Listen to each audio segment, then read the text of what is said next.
Sa personal finance, i-consider natin 'to, who I'm paying. Ang dami nating binabayaran. Pero, who's paying me? Isa lang yung madalas na source of income natin, usually salary. Kaya noong 2012 nagsimula akong mag-invest para meron akong investment na magbibigay sa akin ng passive income or money working for you na tinatawag.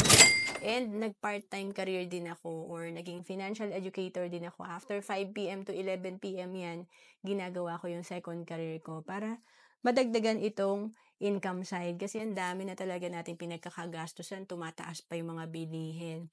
So pag hindi natin to ginawa ng paraan, talagang mababaon tayo sa utang or lagi tayong short sa ating personal finance.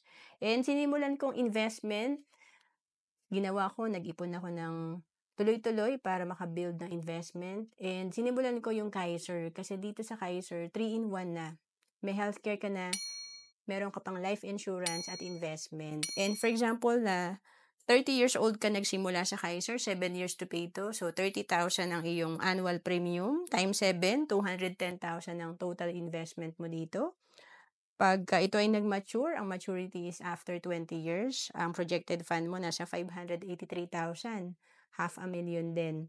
And pag nagtuloy-tuloy ka, hindi mo pa kinuha yung fund mo sa Kaiser, pag edad mo ng 60, meron kang 1.5 million. And ito yung tinatawag na pwede natin magkaroon ng passive income pag may investment tayo na kung kumikita to ng 10%, yung 1.5 million mo, meron kang 150,000 na passive income or 12,000 per month. Malaking bagay pag tayo ay nag-retire. To know more about Kaiser, message mo lang ako sa FB, Rohan Dennis Capistrano.